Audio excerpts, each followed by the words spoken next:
Here we go. England is on fire. But first, let me start with this letter that I received today. This is my annual road tax reminder. This letter tells me how much I have to give the UK government to have the privilege of driving my 2.5 litre 4-cylinder 17-year-old Japanese car on our great British roads.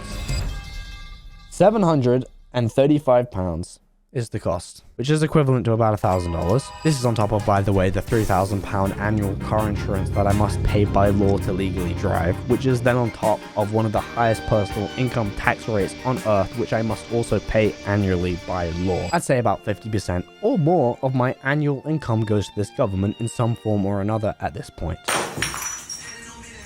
So naturally, I am not happy when I see this money thrown into what feels like a black void, into a government devoid of humanity, competence, or any actual democracy. I feel like I'm being actively robbed on a near daily basis at this point, and for what?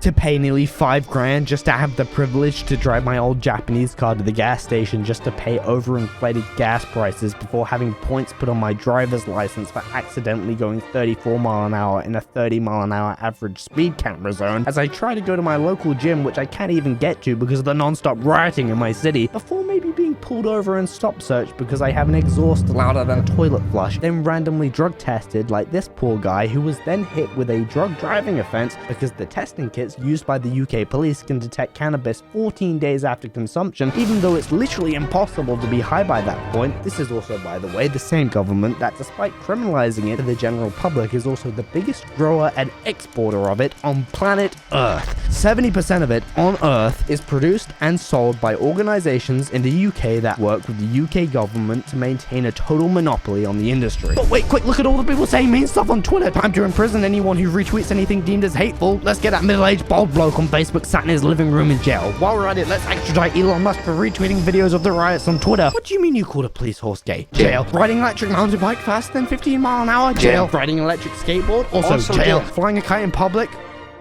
Immediate jail. Shaking a carpet by chance? Jail. Are you holding a salmon suspiciously? Believe it or not, jail.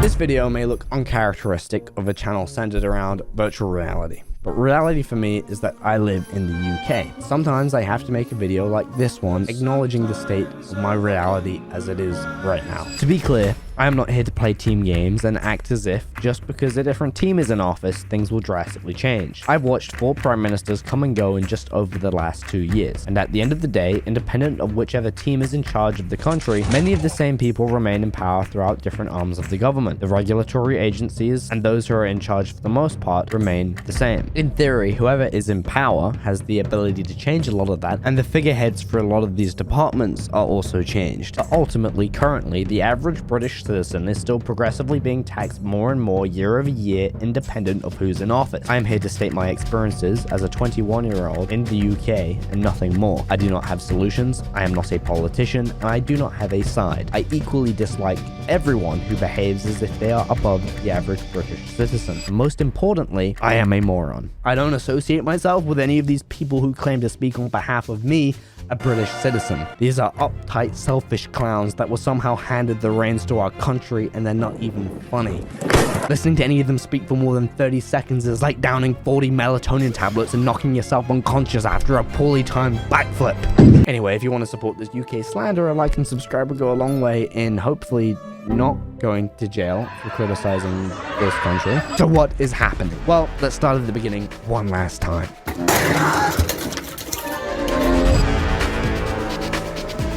This letter is real. Because my car is 17 years old and naturally doesn't meet the ever-tightening emission standards in the UK, I'm expected to pay about $1,000 to have the privilege of driving my own car on the roads for 1 year.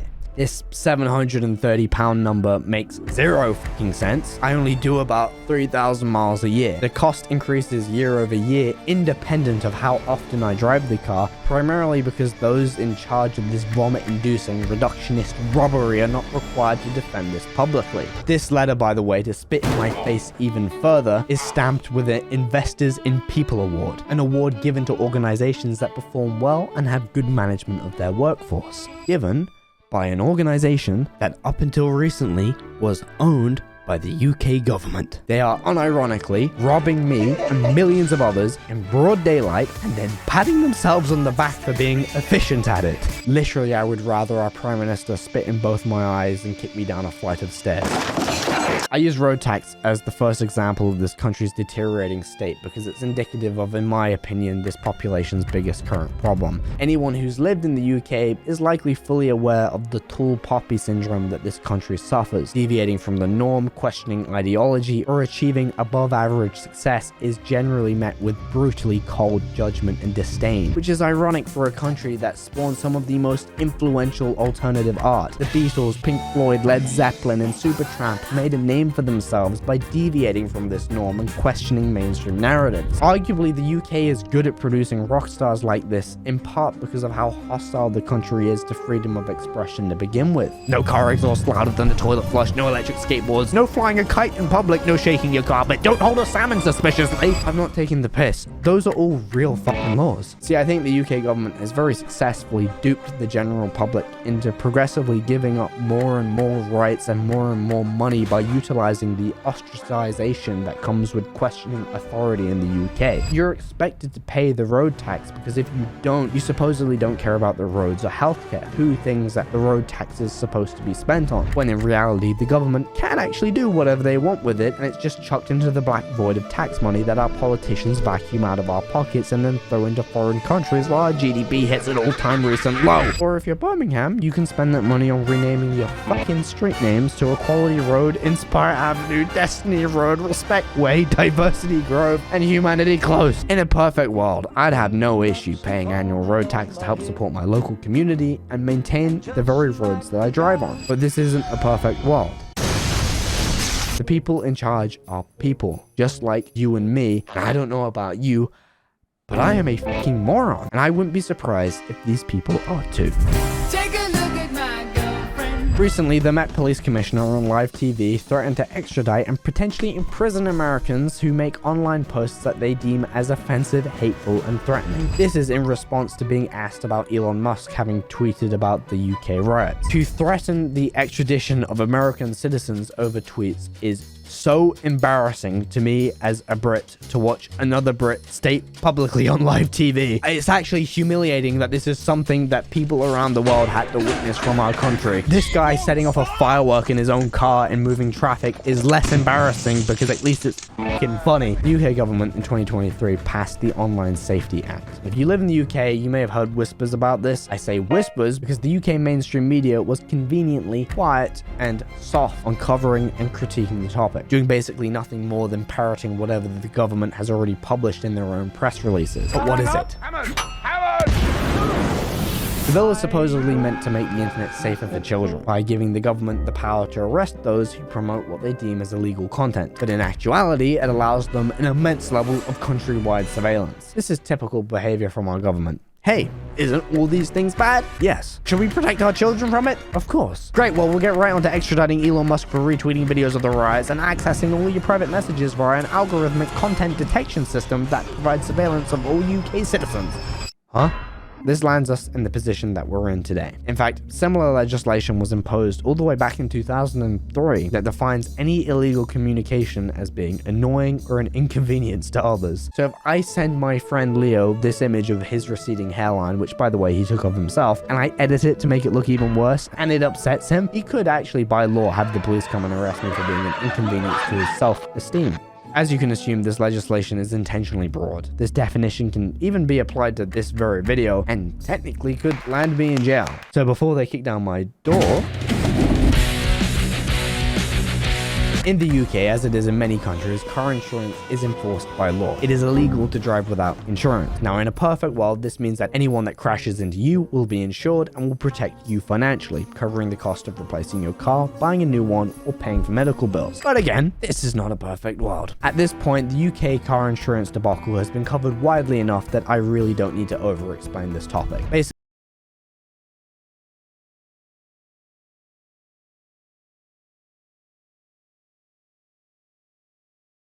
They arguably charge people whatever they want because they are promoted and arguably protected by the law. It's gotten so bad that these companies don't even try to hide their own behavior. Shown by people like Mark McCann, these companies will literally try to charge you more money dependent on the time of day that you look through a quote. For a 2-liter diesel-powered 180 horsepower family car Audi A5, I was charged £10,000 to insure it for 1 year at 19. I paid that money. I had to drive. No one would insure me for less. And this isn't uncommon. Most people I know my age are hit with similar insane quotes, and due to a need to work, have no choice but to pay them in order to drive. In coordination with our government, these companies have a total chokehold on the marketplace. It's clear our government doesn't want us driving to begin with. They actively do almost everything in their power outside of basically physical abuse to attempt to prevent free movement of UK citizens. Countless average speed zones, speed cameras, ultra low emission cameras, noise cameras, grossly inflated road tax for anything that's not an EV, points on your license, which is added to an online database, which is then shared with the car insurance companies and then used as another excuse to charge you more money. Not to mention when our government literally intentionally destroyed about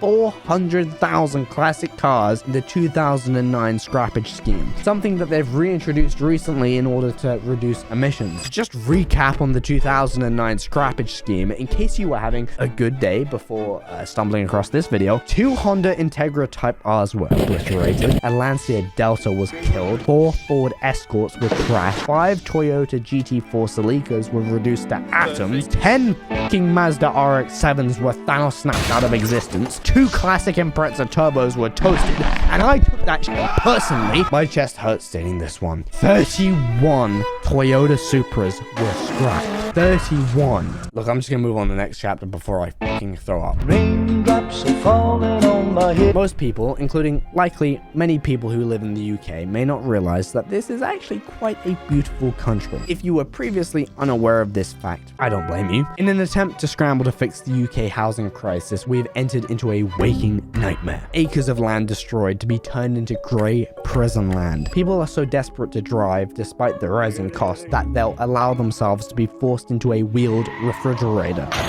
and now are so desperate to have somewhere just to sleep that they'll allow themselves to be shoved into an extortionately priced cell block. Most UK towns and cities now look like an Orwellian fever dream. Art is dead in these places. Seeing a car with an ounce of flair and meaning is like seeing a canary in a literal coal mine amongst the grey and black refrigerator traffic. Seeing a building with an ounce of architectural flair and meaning evokes a similar reaction. Most attribute it to the reconstruction of a lot of England after World War II, and that definitely factored into the drop in architectural sophistication. But let's be honest, there is no fucking excuse for this in 2024. For the Americans that still feel particularly ungrateful, here's some $500,000 homes. Guess which one is in the UK? This one? Perhaps this one. Maybe this one, isn't it? In case you think that I'm cherry picking examples, this one is 500k, this one is also 500k, 500k, also 500k, 500k, but at least this one has a nice interior for you to cry in after you read your annual road tax reminder that says your Land Rover Sport is now 10k a year. Okay, that's all I have to say for that chapter. Goodbye, stranger. It's been nice. I've relegated this to the back end of the video because I think the last few weeks of riots that have been further popularized by mainstream media are more than just a political hot topic, but instead are just indicative of a country that is chronically unhappy. To be clear, I don't mean to belittle the issues surrounding the UK's immigration legislation and some of the recent tragedies. It's a massive mess. The last few weeks have been a complete shit show, and I'm not well versed enough in the surrounding topics to have a clearly defined opinion yet, outside of the fact that the UK government has repeatedly failed to provide a realistic long-term solution to the influx of foreign citizens, failure to provide housing, failure to provide jobs, failure to provide for born in UK citizens, and really failure to do right by anyone on any side. Two sides of citizens warring with each other while their government continues to ignore both sides and do whatever the fuck they want anyway. Middle ground in today's ostracized, pigeonholed, right versus left, up versus down, reductionist, clickbait, misquoted, manipulated, dishonest, industrial-like mainstream media complex is non-existent. Neither side is respected nor listened to. These mainstream news outlets blame nearly everyone on every side, but the ones that everyone This government. universally, the government hates The government. the most. So this fucking government. The UK government. There's still a lot of beauty in this country, plenty of good people, and comparatively to a lot of Earth is still pretty well off. I'm speaking from a position of monumental privilege. The fact that I can explore such a beautiful landscape, spend time with my friends and those I love is something that this government can never touch. But that doesn't make the points that I make invalid. It doesn't make these things that most average people struggle to pay for, reconcile with, or vocalize go away.